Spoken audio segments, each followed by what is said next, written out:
নমস্কার, সাধনা বাংলায় আপনাদের স্বাগত। আমি তুহিন এবং আমার সঙ্গে রয়েছে মানস চট্টোপাধ্যায়, চিফ রিপোর্টার। শুরু করছি আজকের ফ্রি টক টাইম। আজকের ফ্রি টক টাইমে আমরা মুখোমুখি হয়েছে এমন এক মানুষের, যিনি প্রথমে যুবনেতা, পরবর্তীকালে জননেতা, তার পরবর্তীকালে রাজ্যের মন্ত্রী।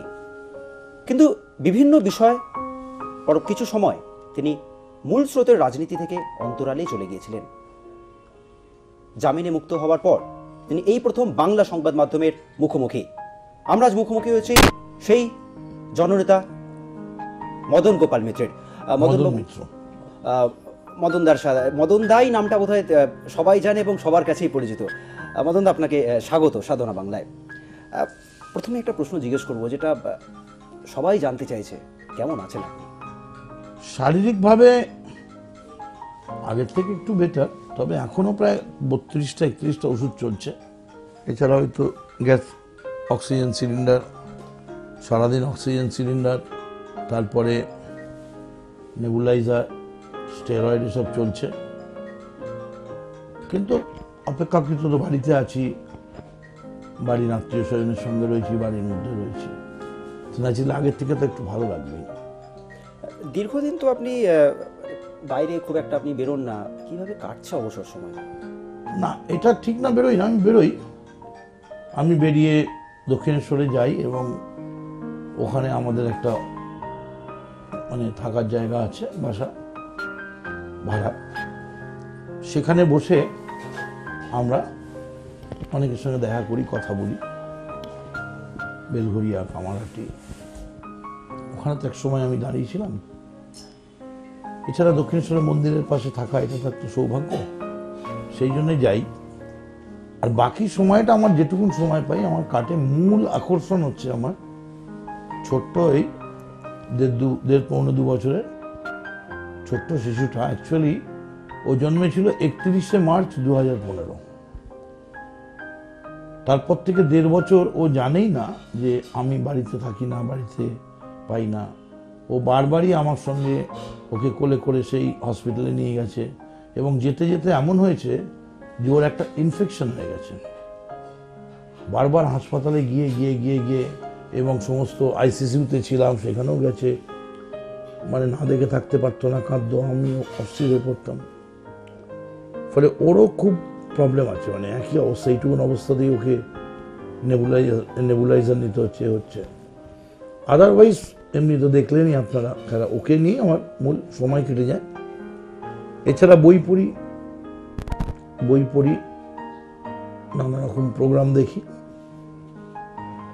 কিন্তু মানুষের সঙ্গে যোগাযোগ আছে। বন্ধু, যেটা জানতে চাইবো সেটা হলো কামারহাটি কেমন আছে? আমার ধারণা কামারহাটি ভালোই আছে। এটা আমার থেকে অবশ্য কামারহাটির মানুষ বলতে পারবে। এই যেমন এখন আমি যাচ্ছি, ওখানে একটা বিবেক মেলা হয়েছে, সেটাই যাব। তারপরে যাব 17 পল্লীর ফুলের মেলা,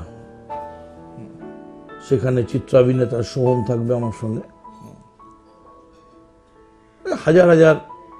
30,000 লোক থাকবে আর কি, এরকম।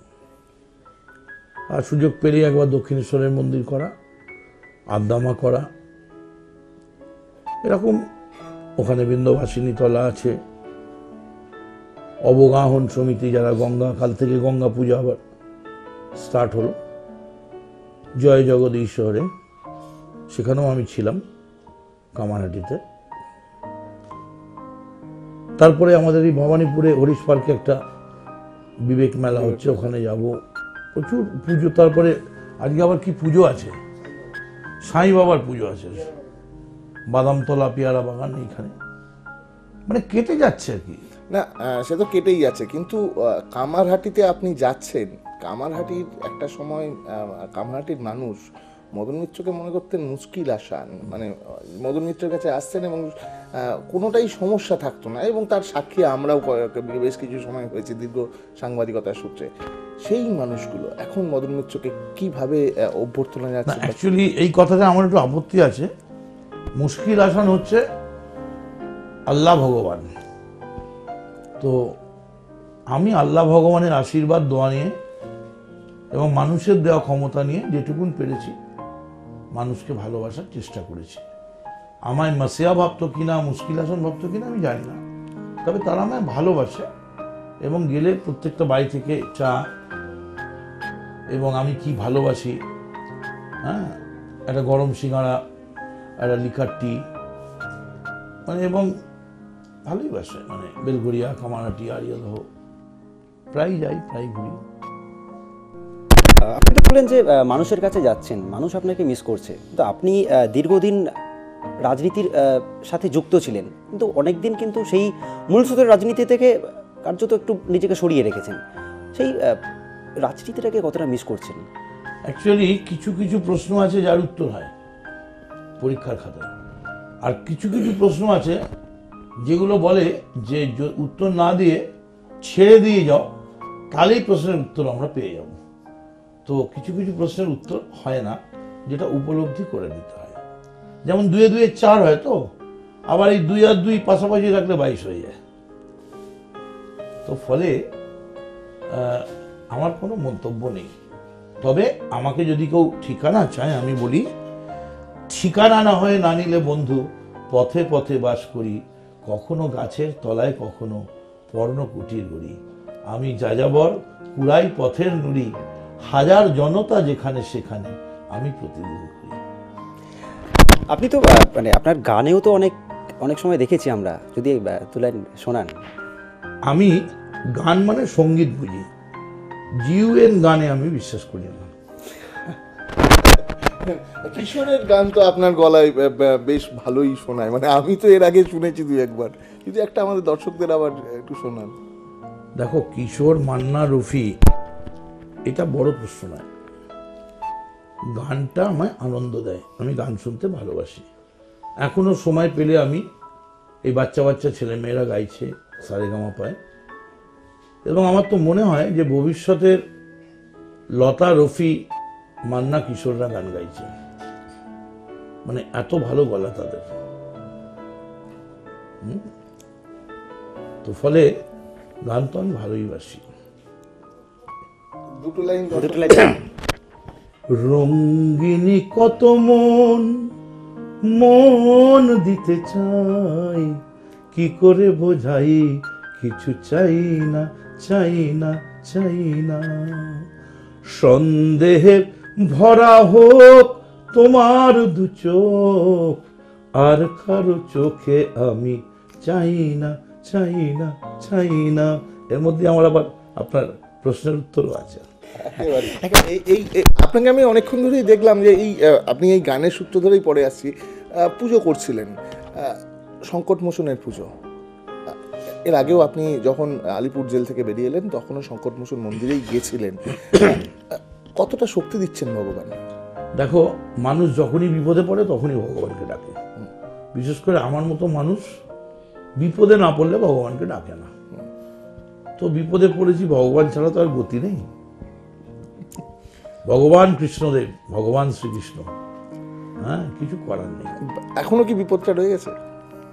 সেটা তো আমি বলতে পারবো না, তবে এটা ঠিকই, যেমন আজকে শুক্রবার, ওং শিবায় শান্তায় কারণাত্রায় হে তবে নিবেদয়ামি চাকমাত্তাং তং গতি পরমেশ্বর।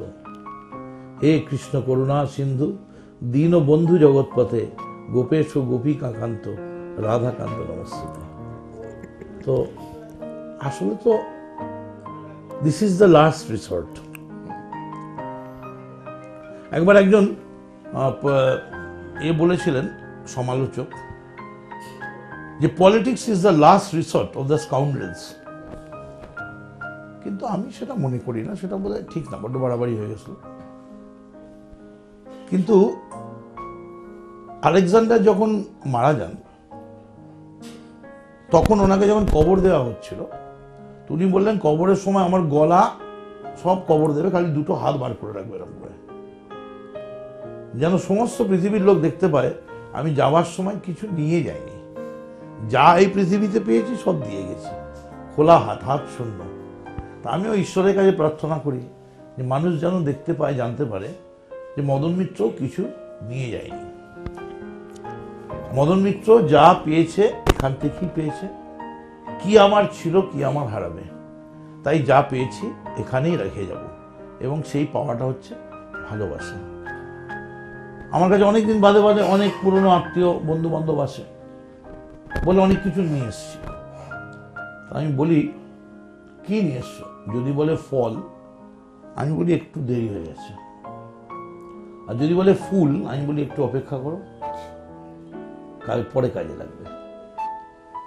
তো আলটিমেট তো কৃষ্ণ ছাড়া গতি নেই। একেবারেই। কিন্তু আপনার কথা সূত্র ধরেই একটা প্রশ্ন আজকে ভীষণ জিজ্ঞেস করতে ইচ্ছে হচ্ছে, সেটা হচ্ছে কি, আমরা আপনার মধ্যে রাজনীতির ঊর্ধ্বে একটা কোথাও ভালো মানুষ দেখেছি, ভালো মন। কোথাও এই ভালো মানুষটা আপনাকে বিভিন্ন সময় বিপদে ফেলে দেয় না তো? অ্যাকচুয়ালি ভালো মানুষ হতে গেলে তার সব থেকে বড় ক্রাইটেরিয়া হচ্ছে তাকে বারবার বোকা হতে হবে, বারবার তাকে মানে বিপদে পড়তে হবে। ভালো মানুষ তো ভালো মানুষ মানে আমি ষড়যন্ত্র করতে পারি না, বা আমি কারোর বিরুদ্ধে কোনো কথা কিছু এসব ব্যাপারে আমি থাকি না। আমাকে আমার মতো থাকতে দাও, আমি নিজেকে নিজের মতো গুছিয়ে নিয়েছি।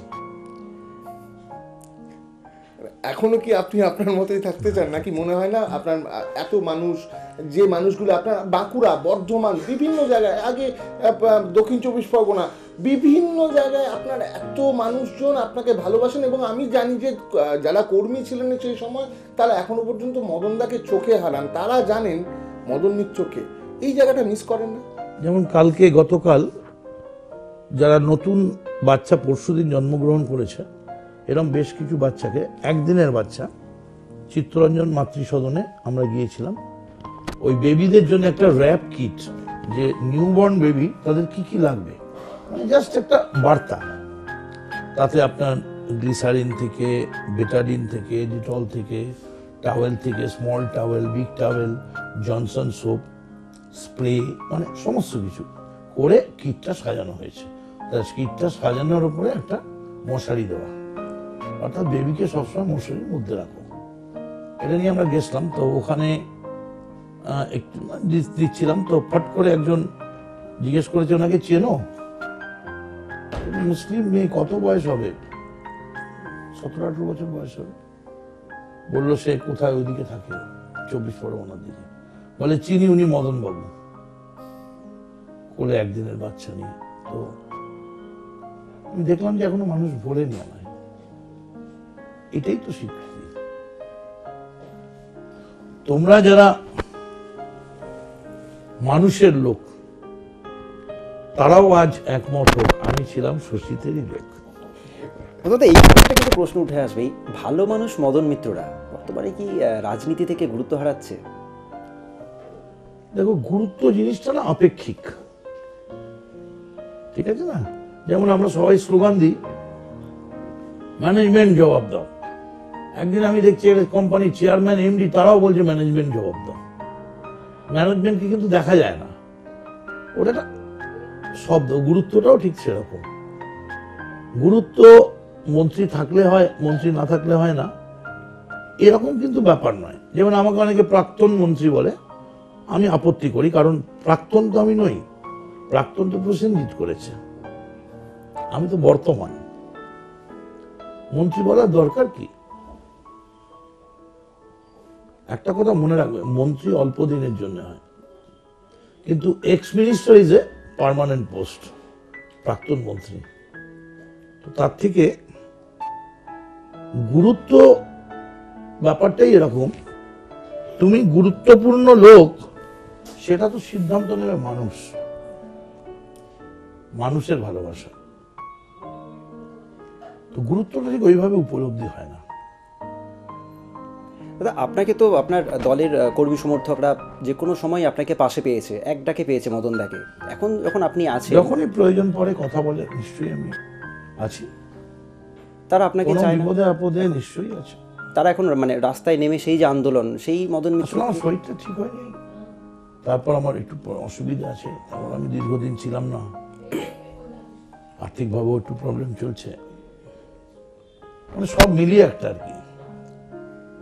একসময় তো চাকরি করতাম আমি ইন্স্যুরেন্স কোম্পানি, তো এখন তো নতুন করে চাকরিটা করলে ভালো হতো। এখন প্রায় 1.5-2 লক্ষ টাকা মাইনে হতো, সরকারি কোম্পানি ছিল, জেনারেল ইন্স্যুরেন্স কর্পোরেশন। এখন আর নতুন করে চাকরি করার মতো মানসিকতাও নেই। চেষ্টা করছি কোথাও একটা চাকরি। মদন মিত্র চাকরি খুঁজছে, এটা কি একটা রাজ্যের মানে যারা মদন মিত্রকে দেখতে চায় তার নতুন একটা বার্তা নয়? মন্ত্রীর চাকরিটা কিন্তু এমনি লোভনীয়, কিন্তু মাইনে ছিল 6500। এটা কিন্তু বাংলার মানুষ জানে না। মন্ত্রীর মাইনে হচ্ছে 6500, 3000 মাইনে, আর 3500 না 3500 মাইনে, আর 3000 হচ্ছে কনস্টিটুয়েন্সিতে এই সমস্ত সাইক্লোস্টাইল, জেরক্স, 3000 টাকা মাসে। 6500 টাকা আমি চেক পেতাম, ব্যাংকে দিয়ে দিতাম। তো এমনি হয়তো এই হয় যে যেতে আসতে যাতায়াতের লোক, খাওয়া দাওয়া ঠিক খরচা লাগে না, মানে কেউ না কেউ খাওয়া, মানে তো এমনি কফেন বলতে যা বোঝায়, কাফেন, সিগারেট, বিড়ি, এনি টোব্যাকো সব বন্ধ, কিচ্ছু খেতে পারবো না আমি। ইভেন চাও বন্ধ করে দিয়েছি ডাক্তার, চা, কফি, মানে যে কোনো তামাক। আবার উল্টো দিকে মিষ্টি টিষ্টি সবই বন্ধ, মানে বিরিয়ানি, চাপ সবই বন্ধ, সুগার আছে। তো বলে এখন যে খাওয়াতে গেলেও আমাদের কিছু অসুবিধা নেই, একটু মুড়ি, একটু জল, একটু শসা দিলেই হয়ে যায়, আর খুব বেশি হলে একটা শেয়ার। দাদা, বিধানসভাকে মিস করেন? সেই ফ্লোর পলিটিক্স, সেই একসাথে মিলে কোনো দাবিতে যাওয়া পাওয়ার জন্য আন্দোলন। ঠিকই, বিধানসভায় তো আমি 1-1.5 লক্ষ মানুষের প্রতিনিধি ছিলাম, কিন্তু সব থেকে বড় বিধানসভা হচ্ছে গোটা পশ্চিমবাংলা, তার মধ্যেই তো আমি আছি।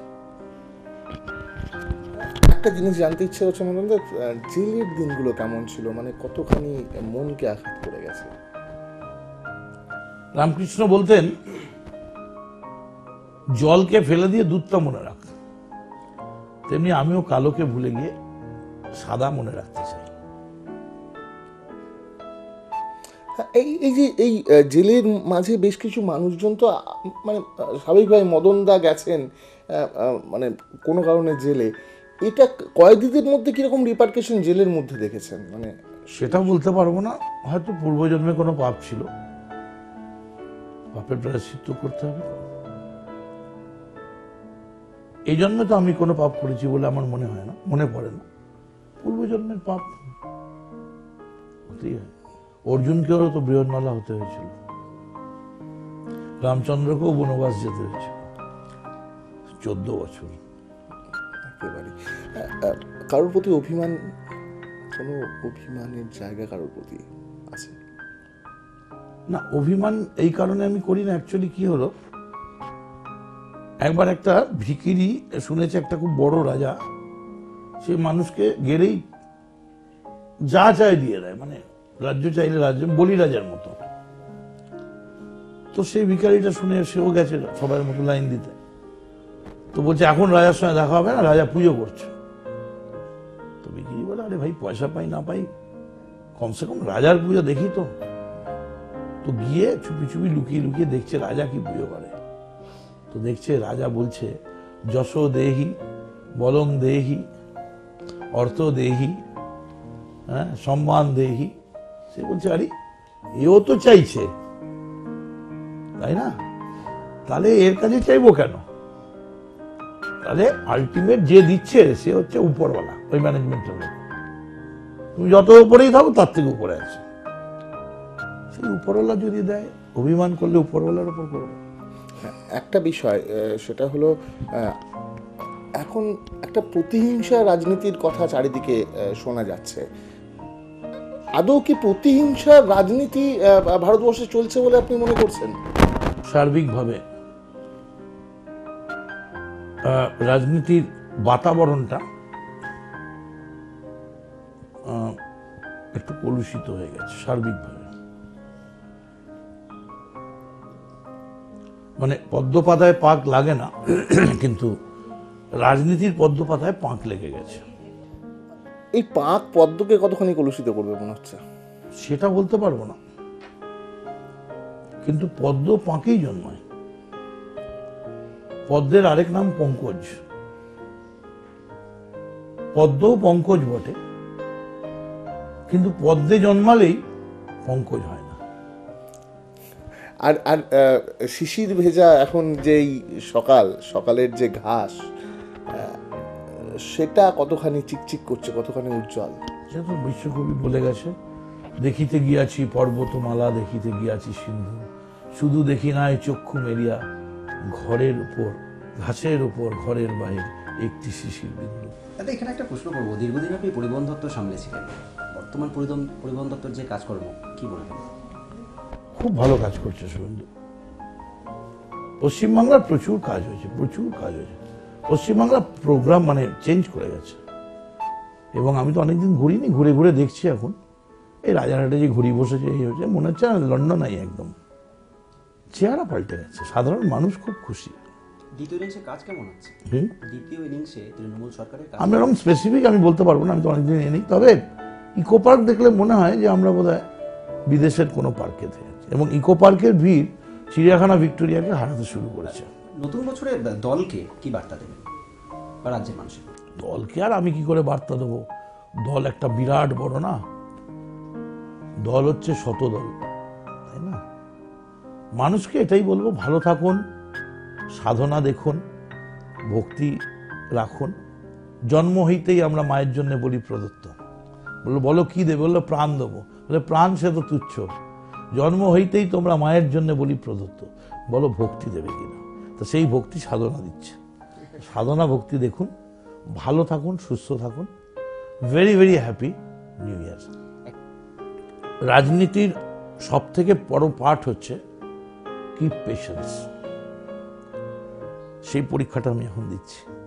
Thank you. একদম একটা শেষ প্রশ্ন করব, যে নতুন যারা আপনার মতো যুব নেতা থেকে জননেতা, পরবর্তীকালে মদন মিত্র হয়ে উঠতে চাইছেন, ভবিষ্যতের মদন মিত্রদের জন্য কি বার্তা দেবেন, কি গুণ থাকা দরকার? কাজ করো, লোকের সঙ্গে থাকো, মানুষের পাশে দাঁড়াও, আর মানুষের বিপদে যা পারো। বিবেকানন্দ বলছেন, যা আছে দিয়ে দে, দিয়ে দে, যেটুকুন পারিস দিয়ে দে, কি হবে রেখে। মানুষের পাশে দাঁড়াও, ঠিক আছে? আমি আছি আপনাদের সঙ্গে। একেবারে অনেক ধন্যবাদ। মানুষের পাশে থাকার বার্তা, যে জিনিসটা তিনি দীর্ঘদিন করে এসছেন, এখনো করছেন। হয়তো তিনি মূল স্রোতের রাজনীতি থেকে কিছুটা দূরে রয়েছেন, কিন্তু তিনি আবারও বার্তা দিলেন মানুষের পাশে থাকা। আর এই নিয়েই কিন্তু মদন মিত্র আমাদেরকে জানিয়ে দিলেন অনেক অজানা কথা, অনেক ক্ষোভ, যন্ত্রণা, অনেক কথাই। দেখতে থাকুন সাধনা বাংলা। শেষ করছি আজকের free talk time. Happy new year.